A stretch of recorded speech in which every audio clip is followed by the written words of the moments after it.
Om Shanti 7 December 2025 अव्यक्त महावाक्य पुनरावृत्ति 2 फेब्रुआरी 2008 मुरलीर सारांश। संपूर्ण पवित्रता द्वारा आत्मिक राजकीयता संपन्न व्यक्तित्वर अनुभव करी निजर मास्टर ज्ञान सूर्य स्वरूप को प्रकट कर। संपूर्ण पवित्रता द्वारा आत्मिक राजकीयता संपन्न व्यक्तित्वर अनुभव करी निजर मास्टर ज्ञान सूर्य स्वरूप को प्रकट कर। आजी बाप दादा चारिआडर निजर राजकीय व्यक्तित्व संपन्न परिवार को देखुछंती। तेबे एही राजकीयता बा आत्मिक व्यक्तित्वर मूलदुआ हेला संपूर्ण पवित्रता। पवित्रतार प्रतीक रूपरे समस्तंक मस्तकरे आलोकर मुकुट चमकुछि। एही भली चमकदार मुकुटधारी आत्मिक राजकीयता एवं आत्मिक व्यक्तित्व संपन्न आत्मा केवल तुमे ब्राह्मण परिवार ही अट। काहींकि ना तुमे माने पवित्रता को आपणाई नेछ, तेबे तुम ब्राह्मण आत्मा मानकर पवित्रतार प्रभाव आदि कालरू प्रसिद्ध अटे। कौन निजर आदि एवं अनादि काल मने पड़ुछि तो मने पकाओ। अनादि काल रे मध्य तुमे पवित्र आत्मा माने आत्मा रूपरे विशेष चमकदार आत्मा हुई चमकी थाओ। सेठारे अन्य आत्मा माने मध्य थांती, किंतु तुम मानकर चमक समस्तंक साथी रे थिले मध्य विशेष चमकदार अटे। जेपरि आकाश रे तारा माने तो अनेक अछंती, किंतु केही केही तारा विशेष चमकदार अटंती। एबे समस्ते निजको सही रूपरे देखुछ तो। पुणी आदि कालरे मध्य तुम मानकर पवित्रतार राजकीयता एवं व्यक्तित्व केते महान थिला। एबे समस्ते आदि कालरे पहुँची गल तो पहुँची जाओ। चेक कर मोर चमकीबार रेखा केते प्रतिशत रे अछि। तेबे आदि कालरू अंतिम काल पर्यंत तुम मानकर पवित्रतार राजकीयता एवं व्यक्तित्व कायम रहिछि। अनादि कालरे चमकदार तारका चमकदार पितांक सहित निवास करुथिबा आत्मा माने एबे एबे निजर विशेषता को अनुभव कर। पहुँची गल तो समस्ते अनादि कालरे। पुणी सारा कल्प भितरे तुमे पवित्र आत्मा मानकर राजकीयता भिन्न भिन्न रूपरे रहुछि। काहींकि ना तुम मानक भली संपूर्ण पवित्र केही भी होई नाहंती। पवित्रतार जन्मसिद्ध अधिकार तुम विशेष आत्मा मानकु बाबांक द्वारा प्राप्त हेउछि। एबे निजर आदि काल को आसी जाओ। अनादि काल को तो देखिल, एबे आदि काल रे तुम मानकर पवित्रतार राजकीयतार स्वरूप केते महान अटे। एबे समस्ते सत्य जुगरे पहुँची गल तो आसीगल। तुम मानकर देवता स्वरूप केते सुंदर। देवता मानक भली राजकीयता एवं व्यक्तित्व सारा कल्प भितरे कौनसी भी आत्मार नाही। तेबे देवता रूपर चमक को अनुभव करुछ ना। एते महान आत्मिक व्यक्तित्व एसबु पवित्रतार ही प्राप्ति अटे। एबे देवता रूपर अनुभव करिबा सहित मध्य काल को आसी जाओ। आसीगल। आसीबार अनुभव करिबा मध्य सहज अटे ना। तेबे मध्य काल रे भी देख तुम मानकर भक्त माने तुम पूज्य आत्मा मानकर पूजा करुछंती, मूर्ति तैयारी करुछंती, केते राजकीयता संपन्न चित्र तैयारी करुछंती एवं केते राजकीय ढंगरे पूजा करुछंती। एबे निजर पूज्य स्वरूपर चित्र सम्मुख को आसीगला ना। एमिति तो धर्म आत्मा मानकर मध्य चित्र तैयारी करुछंती, धर्म पिता मानकर मध्य तैयारी करुछंती, अभिनेता मानकर मध्य तैयारी करुछंती। किंतु तुम मानकर चित्रर बा मूर्तिर ଆତ୍ମିକ ବ୍ୟକ୍ତିତ୍ୱ ଏବଂ ବିଧିପୂର୍ବକ ପୂଜାରେ ଫରକ ରହୁଛି। ତେଣୁ ନିଜର ପୂଜ୍ୟ ସ୍ୱରୂପ ଏବେ ସମ୍ମୁଖକୁ ଆସିଗଲା ତ? ଆଚ୍ଛା, ଏବେ ଅନ୍ତିମ କାଳର ସଙ୍ଗମ ଯୁଗକୁ ଆସିଯାଅ। ଏହିଭଳି ଆତ୍ମିକ ଡ୍ରିଲ୍ କରୁଛ ନା? ଚକ୍ର ଲଗାଅ ଏବଂ ନିଜର ପବିତ୍ରତାର ଏବଂ ବିଶେଷ ପ୍ରାପ୍ତିର ଅନୁଭବ କର। ତେବେ ଅନ୍ତିମ କାଳ ସଙ୍ଗମ ଯୁଗରେ ତୁମ ବ୍ରାହ୍ମଣ ଆତ୍ମାମାନଙ୍କର ପରମାତ୍ମ ମିଳନର, ପରମାତ୍ମ ସ୍ନେହର, ପରମାତ୍ମ ପାଠପଢ଼ାର ଭାଗ୍ୟ ତୁମ ଭଳି କୋଟିକ ଭିତରେ କେହି କେହି ଆତ୍ମାମାନଙ୍କୁ ହିଁ ମିଳୁଛି। ପରମାତ୍ମାଙ୍କର ପ୍ରତ୍ୟକ୍ଷ ରଚନା ଏବଂ ପ୍ରଥମ ରଚନା ତୁମେ ପବିତ୍ର ଆତ୍ମାମାନଙ୍କୁ ହିଁ ପ୍ରାପ୍ତ ହେଉଛି, ଯାହାଦ୍ୱାରା ତୁମେ ବ୍ରାହ୍ମଣମାନେ ହିଁ ସାରା ବିଶ୍ୱର ଆତ୍ମାମାନଙ୍କୁ ମଧ୍ୟ ମୁକ୍ତିର ସମ୍ପତ୍ତି ବାବାଙ୍କ ଠାରୁ ପ୍ରାପ୍ତ କରାଉଛ। ତେବେ ଏହି ସାରା ଚକ୍ର ଭିତରେ ଅନାଦିକାଳ, ଆଦିକାଳ, ମଧ୍ୟକାଳ ଏବଂ ଅନ୍ତିମ କାଳରେ ଏତେ ଶ୍ରେଷ୍ଠ ପ୍ରାପ୍ତିର ଆଧାର ପବିତ୍ରତା ହିଁ ଅଟେ। ସାରା ଚକ୍ର ତ ଲଗାଇଦେଲ, ଏବେ ନିଜକୁ ଚେକ୍ କର, ନିଜକୁ ଦେଖ। ଦେଖିବାର ଆଇନା ତ ଅଛି ନା? କ'ଣ ନିଜକୁ ଦେଖିବାର ଆଇନା ଅଛି ତ? ଯାହାଙ୍କ ପାଖରେ ଅଛି ସେମାନେ ହାତ ଉଠାଅ। କ'ଣ ଆଇନା ସ୍ୱଚ୍ଛ ଅଛି ତ? ତେବେ ଆଇନାରେ ଦେଖ ମୋର ପବିତ୍ରତାର ପରିମାଣ କେତେ। ପବିତ୍ରତା କେବଳ ବ୍ରହ୍ମଚର୍ଯ୍ୟ ନୁହେଁ, କିନ୍ତୁ ବ୍ରହ୍ମଚାରୀ ମଧ୍ୟ। ମନ, ବଚନ, କର୍ମ, ସମ୍ବନ୍ଧ, ସମ୍ପର୍କ ସବୁଥିରେ ପବିତ୍ରତା ଅଛି ତ? କେତେ ପ୍ରତିଶତ ଅଛି? ଶତକଡ଼ା ହିସାବରେ ପବିତ୍ରତାର ମାତ୍ରା ବାହାର କରିବା ଜଣା ଅଛି ତ? ଟିଚରମାନଙ୍କୁ ଜଣା ଅଛି ତ? ପାଣ୍ଡବମାନଙ୍କୁ ଜଣା ଅଛି ତ? ଆଚ୍ଛା, ବୁଦ୍ଧିମାନ ଅଟ। ମାତାମାନଙ୍କୁ ଜଣା ଅଛି? ଜଣା ଅଛି? ଆଚ୍ଛା, ତେବେ ପବିତ୍ରତାକୁ ପରଖିବା ପାଇଁ ନିଜର ବୃତ୍ତି, ଦୃଷ୍ଟି ଏବଂ କୃତିକୁ ଚେକ୍ କର। ସମ୍ପୂର୍ଣ୍ଣ ପବିତ୍ରତାର ବୃତ୍ତି ଯେଉଁଭଳି ହୋଇଥିବ ତାହା ବୁଦ୍ଧିକୁ ଆସିଗଲାଣି ନା? ଚିନ୍ତା କର, ସମ୍ପୂର୍ଣ୍ଣ ପବିତ୍ରତାର ବୃତ୍ତି ଅର୍ଥାତ୍ ପ୍ରତ୍ୟେକ ଆତ୍ମା ପ୍ରତି ଶୁଭ ଭାବନା, ଶୁଭ କାମନା ଅନୁଭବିତ ଅଟ ନା? ଏବଂ ଦୃଷ୍ଟି କିପରି ହୋଇଥିବ? ପ୍ରତ୍ୟେକ ଆତ୍ମାକୁ ଆତ୍ମା ରୂପରେ ଦେଖିବାର ଦୃଷ୍ଟି। ଆତ୍ମିକ ସ୍ମୃତିରେ ରହି କଥା କହିବା ଏବଂ ସେହିଭଳି ଚାଲିବା।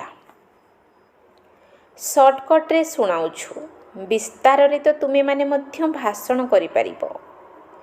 ଏବଂ କୃତି ଅର୍ଥାତ୍ କର୍ମରେ ସୁଖ ନେବା, ସୁଖ ଦେବା, ଏହାକୁ ଚେକ୍ କର। ମୋର ବୃତ୍ତି, ଦୃଷ୍ଟି, କୃତି ଏହି ଅନୁସାରେ ଅଛି ତ? ମୋତେ ସୁଖ ହିଁ ନେବାର ଅଛି, ଦୁଃଖ ନେବାର ନାହିଁ। ତେଣୁ ଚେକ୍ କର, କେବେ କେବେ ଦୁଃଖ ନେଇଯାଉନାହିଁ ତ? କେବେ କେବେ ଅଳ୍ପ ଅଳ୍ପ ନେଉଛି କି? ଦୁଃଖ ଦେବାବାଲା ମଧ୍ୟ ଅଛନ୍ତି ନା? ଧରିନିଅ ସେ ତୁମକୁ ଦୁଃଖ ଦେଉଛି, ତେବେ କ'ଣ ତୁମେ ତାକୁ ଅନୁକରଣ କରିବ? କ'ଣ ଅନୁକରଣ କରିବ ନା ନାହିଁ? ଅନୁକରଣ କାହାକୁ କରିବାର ଅଛି? ଦୁଃଖଦାତାକୁ ନା ବାବାଙ୍କୁ? ବାବା ଅର୍ଥାତ୍ ବ୍ରହ୍ମା ବାବା, ନିରାକାର ବାବାଙ୍କ କଥା ଛାଡ଼। କିନ୍ତୁ ବ୍ରହ୍ମା ବାବା କେବେ କୌଣସି ପିଲାଠାରୁ ଦୁଃଖ ଗ୍ରହଣ କରିଛନ୍ତି କି? ସୁଖ ନେଇଛନ୍ତି ଏବଂ ସୁଖ ଦେଇଛନ୍ତି। କ'ଣ ଫଲୋ ଫାଦର କରୁଛ ନା? କେବେ କେବେ ନେବାକୁ ହିଁ ପଡ଼ୁଛି, ଯାହାର ନାମ ହିଁ ଦୁଃଖ। ଯେତେବେଳେ କେହି ଦୁଃଖ ଦେଉଛି ବା ଅପମାନ ଦେଉଛି, ତେବେ ତୁମେ ତ ଜାଣିଛ ଏହା ଖରାପ ଜିନିଷ। କେହି ଯଦି ତୁମକୁ ଅପମାନ ଦେଉଛି, ତୁମେ କ'ଣ ତାକୁ ଭଲ ଭାବୁଛ?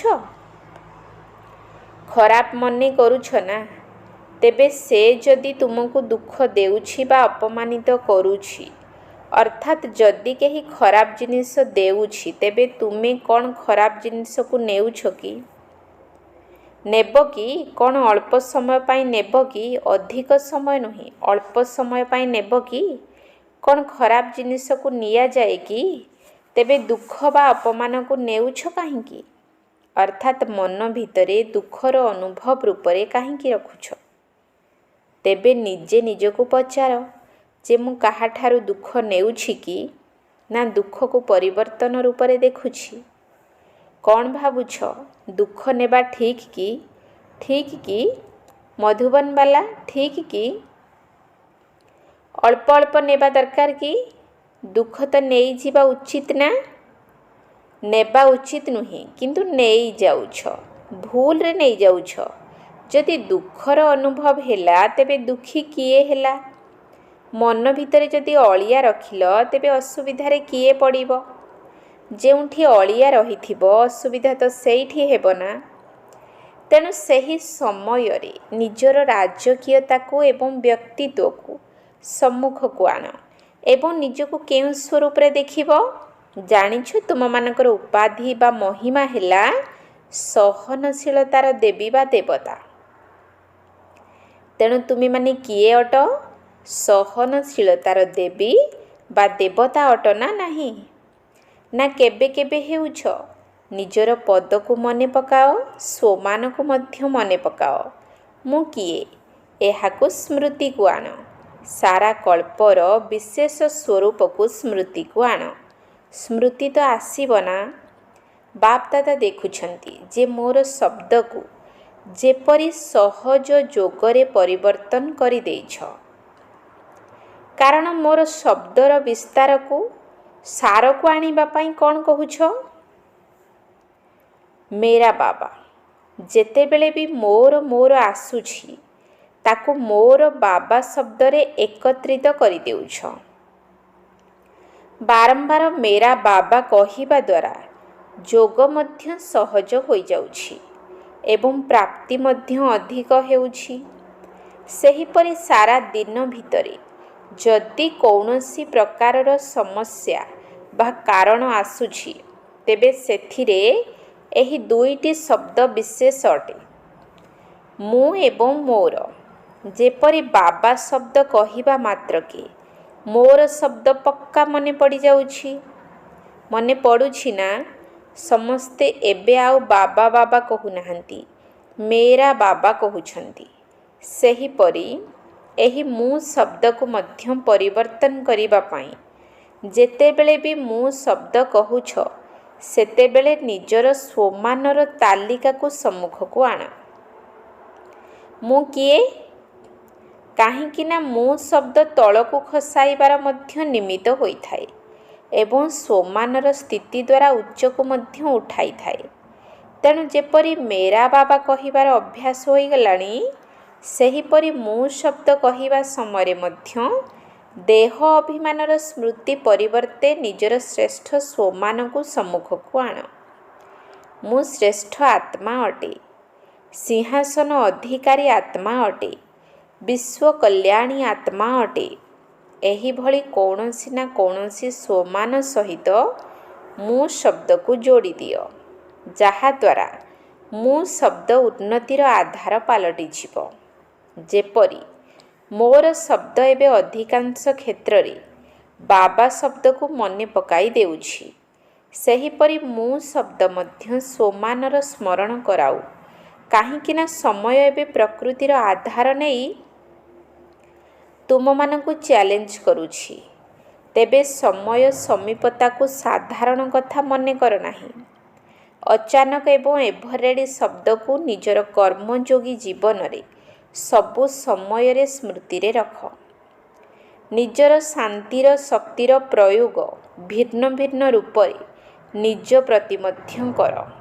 ଯେପରି ବିଜ୍ଞାନ ନିଜର ନୂଆ ନୂଆ ପ୍ରୟୋଗ କରିଚାଲିଛି, ସେହିପରି ତୁମେମାନେ ମଧ୍ୟ ଯେତେ ଯେତେ ନିଜ ପ୍ରତି ପ୍ରୟୋଗ କରିବାର ଅଭ୍ୟାସ କରିଚାଲିବ, ସେହି ଅନୁସାରେ ଅନ୍ୟମାନଙ୍କ ପ୍ରତି ମଧ୍ୟ ଶାନ୍ତିର ଶକ୍ତିର ପ୍ରୟୋଗ ହୋଇଚାଲିବ।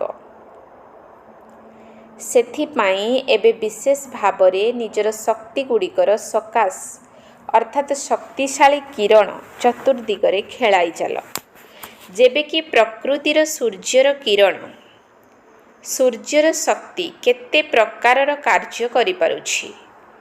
ପାଣିର ବର୍ଷା ମଧ୍ୟ କରୁଛି, ପାଣିକୁ ଶୁଖାଇ ମଧ୍ୟ ପାରୁଛି। ଦିନକୁ ରାତି ଏବଂ ରାତିକୁ ଦିନ କରି ଦେଖାଉଛି, ତେବେ କ'ଣ ତୁମେମାନେ ନିଜର ଶକ୍ତି ଗୁଡ଼ିକର କିରଣ ବାୟୁମଣ୍ଡଳରେ ବିଚ୍ଛୁରିତ କରିପାରିବ ନାହିଁ? ନିଜର ଶକ୍ତି ଗୁଡ଼ିକର ସକାଶ ଦ୍ୱାରା ଆତ୍ମାମାନଙ୍କୁ ଦୁଃଖ ଅଶାନ୍ତିରୁ ମୁକ୍ତ କରିପାରିବ ନାହିଁ? ତେଣୁ ଏବେ ନିଜର ଜ୍ଞାନ ସୂର୍ଯ୍ୟ ସ୍ୱରୂପକୁ ଜାଗ୍ରତ କର, କିରଣ ବିଚ୍ଛୁରିତ କର, ସକାଶ ଦିଅ।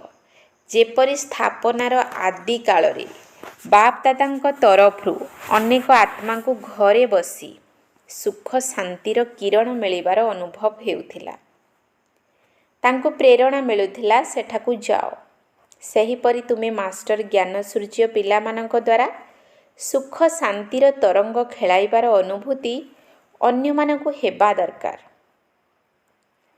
କିନ୍ତୁ ଏହା ସେତେବେଳେ ହୋଇପାରିବ ଯେତେବେଳେ ତୁମର ମନ ବୁଦ୍ଧି ବାବାଙ୍କ ସ୍ମୃତିରେ ଏକାଗ୍ର ହୋଇଯିବ। ତେଣୁ ନିଜ ଭିତରେ ଏକାଗ୍ରତାର ଶକ୍ତିକୁ ବଢ଼ାଅ। ଯେବେ ଇଚ୍ଛା, ଯେପରି ଇଚ୍ଛା, ଯେତେ ସମୟ ଚାହିଁବ ସେତେ ସମୟ ପର୍ଯ୍ୟନ୍ତ ମନକୁ ଏକାଗ୍ର କରିପାରୁଥିବ।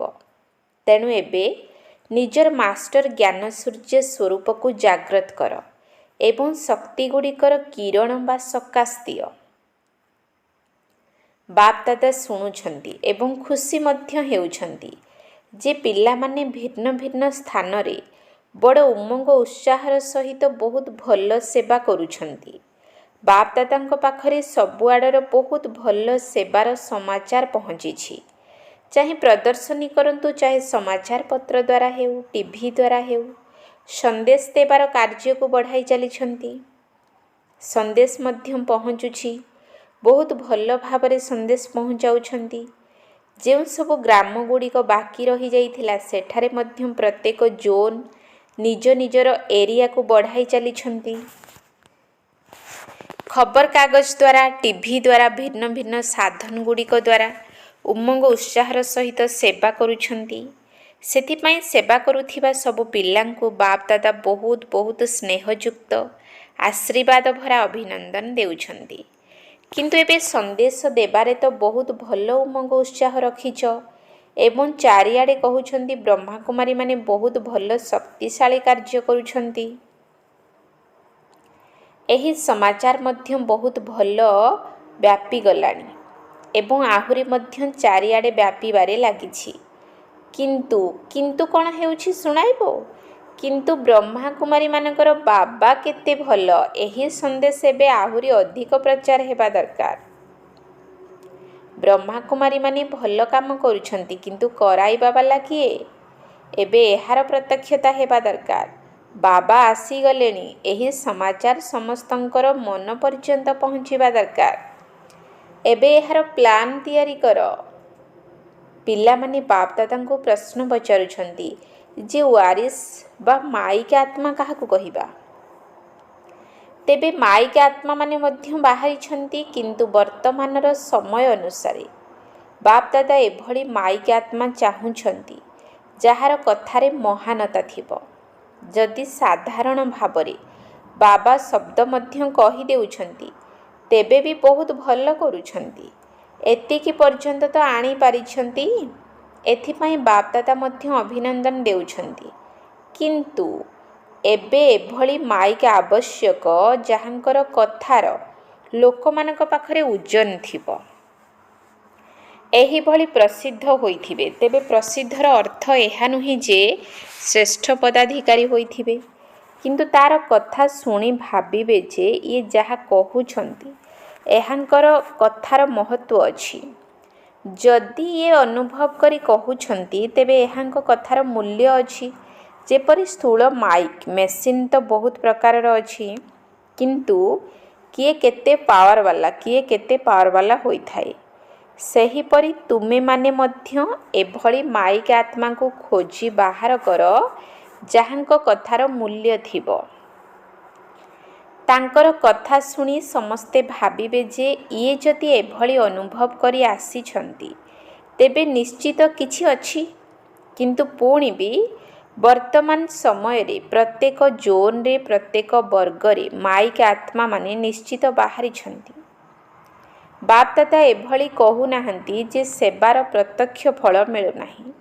ନିଶ୍ଚିତ ମିଳିଛି, କିନ୍ତୁ ଏବେ ସମୟ କମ୍ ଅଛି। ତେଣୁ ସେବା ପାଇଁ ମହତ୍ତ୍ୱପୂର୍ଣ୍ଣ ଆତ୍ମାମାନଙ୍କୁ ଏବେ ନିମିତ୍ତ କରିବାକୁ ପଡ଼ିବ। ଯେଉଁମାନଙ୍କର କଥାର ଗୁରୁତ୍ୱ ଥିବ, ଉଚ୍ଚ ପଦବୀ ହୁଏତ ନଥାଉ, କିନ୍ତୁ ସେମାନଙ୍କର ବାସ୍ତବିକ ଜୀବନର ଏବଂ ବାସ୍ତବିକ ଅନୁଭବର ଅଥରିଟି ଥିବ। ସେମାନଙ୍କ ବାଣୀରେ ଅନୁଭବର ଅଥରିଟି ଅର୍ଥାତ୍ ଅଧିକାରୀପଣିଆ ଥିବ। ବୁଝିପାରିଲ ତ କେଉଁଭଳି ମାଇକ୍ ଦରକାର? ୱାରିସ୍ ଅର୍ଥାତ୍ ଉତ୍ତରାଧିକାରୀ ଆତ୍ମାଙ୍କର ଲକ୍ଷଣ ତ ତୁମେମାନେ ଜାଣିଛ। ଯେଉଁମାନଙ୍କର ପ୍ରତିଟି ନିଶ୍ୱାସରେ, ପ୍ରତି ପାଦରେ ବାବା ଏବଂ ସେବାର କର୍ତ୍ତବ୍ୟ ସହିତ ମନ, ବଚନ, କର୍ମ ଏବଂ ଶରୀର, ମନ, ଧନ ସବୁଥିରେ ବାବା ଏବଂ ଯଜ୍ଞ ସମାହିତ ହୋଇଥିବ। ବେହଦ୍ର ସେବା ସମାହିତ ହୋଇଥିବ। ସକାଶ ଦେବାର ସାମର୍ଥ୍ୟ ମଧ୍ୟ ଥିବ। ଆଚ୍ଛା, ଏବେ ଗୋଟିଏ ସେକେଣ୍ଡ ଭିତରେ, ଗୋଟିଏ ସେକେଣ୍ଡ ତ ହୋଇଗଲାଣି, ପୁଣି ବି ଗୋଟିଏ ସେକେଣ୍ଡ ଭିତରେ ସାରା ସଭାରେ ଯିଏ ଯେଉଁଠି ବି ଅଛି ସେହିଠାରେ ନିଜର ମନକୁ ଗୋଟିଏ ହିଁ ସଂକଳ୍ପରେ ସ୍ଥିତ କରିଦିଅ। ବାବା ଏବଂ ମୁଁ ପରମଧାମରେ ଅନାଦି ଜ୍ୟୋତିବିନ୍ଦୁ ସ୍ୱରୂପ ଅଟୁ। ପରମଧାମରେ ବାବାଙ୍କ ପାଖରେ ବସିଯାଅ। ଆଚ୍ଛା, ଏବେ ସାକାରକୁ ଆସିଯାଅ। ଏବେ ବର୍ତ୍ତମାନର ସମୟ ହିସାବରେ ମନୋବୁଦ୍ଧିକୁ ଏକାଗ୍ର କରିବାର ଅଭ୍ୟାସ କର। ଯେଉଁ କାର୍ଯ୍ୟ କରୁଛ ସେହି କାର୍ଯ୍ୟରେ ହିଁ ମନୋବୁଦ୍ଧିକୁ ଏକାଗ୍ର କର। ନିୟନ୍ତ୍ରଣ କରିବାର ଶକ୍ତିକୁ ଅଧିକ ବଢ଼ାଅ। ମନ, ବୁଦ୍ଧି, ସଂସ୍କାର ତିନୋଟି ଉପରେ କଣ୍ଟ୍ରୋଲିଂ ପାୱାର ରହୁ। ଏହି ଅଭ୍ୟାସ ଆଗାମୀ ସମୟରେ ବହୁତ ସହଯୋଗ ଦେବ। ବାତାବରଣ ହିସାବରେ ଗୋଟିଏ ସେକେଣ୍ଡ ଭିତରେ କଣ୍ଟ୍ରୋଲ କରିବାକୁ ପଡ଼ିବ। ଯାହା ଚାହୁଁଥିବ ତାହା ହିଁ ହେବା ଦରକାର। ତେଣୁ ଏହି ଅଭ୍ୟାସ ବହୁତ ଆବଶ୍ୟକ ଅଟେ। ଏହାକୁ ହାଲୁକା କରିବାର ନାହିଁ, କାହିଁକି ନା ସମୟ ଅନୁସାରେ ଏହି ଅଭ୍ୟାସ ହିଁ ତୁମର ଅନ୍ତିମ ସ୍ଥିତିକୁ ସୁଖମୟ କରିବ। ଆଚ୍ଛା, ଚାରିଆଡ଼ର ଡବଲ ସିଂହାସନ ଅଧିକାରୀ, ବାପଦାଦାଙ୍କର ହୃଦୟ ସିଂହାସନର ଅଧିକାରୀ, ଏହା ସହିତ ବିଶ୍ୱର ରାଜ୍ୟ ସିଂହାସନର ଅଧିକାରୀ, ସର୍ବଦା ନିଜର ଅନାଦି ସ୍ୱରୂପ, ଆଦି ସ୍ୱରୂପ, ମଧ୍ୟ ସ୍ୱରୂପ ଏବଂ ଅନ୍ତିମ ସ୍ୱରୂପରେ ଯେବେ ଇଚ୍ଛା ସେବେ ସ୍ଥିତ ରହୁଥିବା, ସର୍ବଦା ସର୍ବସମ୍ପତ୍ତିକୁ ନିଜର କାର୍ଯ୍ୟରେ ଲଗାଇବା ସହିତ ଅନ୍ୟମାନଙ୍କୁ ମଧ୍ୟ ସମ୍ପତ୍ତିରେ ସମ୍ପନ୍ନ କରୁଥିବା, ସର୍ବ ଆତ୍ମାଙ୍କୁ ବାବାଙ୍କଠାରୁ ମୁକ୍ତିର ସମ୍ପତ୍ତି ପ୍ରାପ୍ତ କରାଉଥିବା, ପରମାତ୍ମ ସ୍ନେହର ପାତ୍ର ଆତ୍ମାମାନଙ୍କୁ ବାପଦାଦାଙ୍କର ସ୍ନେହ ସମ୍ପନ୍ନ ଶୁଭେଚ୍ଛା, ଆନ୍ତରିକ ଆଶୀର୍ବାଦ ଏବଂ ନମସ୍ତେ। ଆତ୍ମିକ ସନ୍ତାନମାନଙ୍କର ଆତ୍ମିକ ବାପଦାଦାଙ୍କୁ ନମସ୍ତେ, ନମସ୍ତେ, ନମସ୍ତେ। ସୁପ୍ରଭାତ। ବରଦାନ: ସାଥୀ ଏବଂ ସାକ୍ଷୀପଣିଆର ଅନୁଭବ ଦ୍ୱାରା ସଦା ସଫଳତା ମୂରତ ଭବ। ସାଥୀ ଏବଂ ସାକ୍ଷୀପଣିଆର ଅନୁଭବ ଦ୍ୱାରା ସଦା ସଫଳତା ମୂରତ ଭବ। ଯେଉଁ ପିଲାମାନେ ସର୍ବଦା ବାବାଙ୍କ ସାଥିରେ ରହିଥାନ୍ତି ସେମାନେ ସ୍ୱତଃ ହିଁ ସାକ୍ଷୀ ହୋଇଯାଆନ୍ତି। କାହିଁକି ନା ବାବା ନିଜେ ସର୍ବଦା ସାକ୍ଷୀ ହୋଇ ପାଠ କରିଥାନ୍ତି। ତେଣୁ ତାଙ୍କ ସାଥିରେ ରହୁଥିବା ଆତ୍ମାମାନେ ମଧ୍ୟ ସାକ୍ଷୀ ହୋଇ ପାଠ କରିବେ ଏବଂ ଯେଉଁମାନଙ୍କର ସାଥୀ ସ୍ୱୟଂ ସର୍ବଶକ୍ତିମାନ ବାବା ଅଟନ୍ତି ସେମାନେ ସ୍ୱତଃ ହିଁ ସଫଳତା ମୂରତ ହୋଇଯାଆନ୍ତି।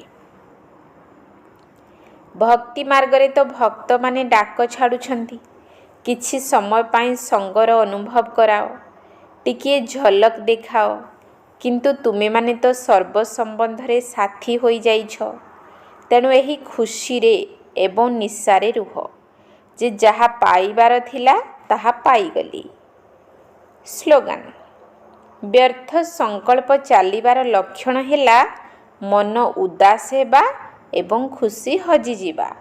ବ୍ୟର୍ଥ ସଂକଳ୍ପ ଚାଲିବାର ଲକ୍ଷଣ ହେଲା ମନ ଉଦାସ ହେବା ଏବଂ ଖୁସି ହଜିଯିବା। ଅବ୍ୟକ୍ତ ଇଶାରା: ଏବେ ସମ୍ପନ୍ନ ଏବଂ କର୍ମାତୀତ ହେବାର ତୀବ୍ର ଇଚ୍ଛା ପ୍ରକଟ କର।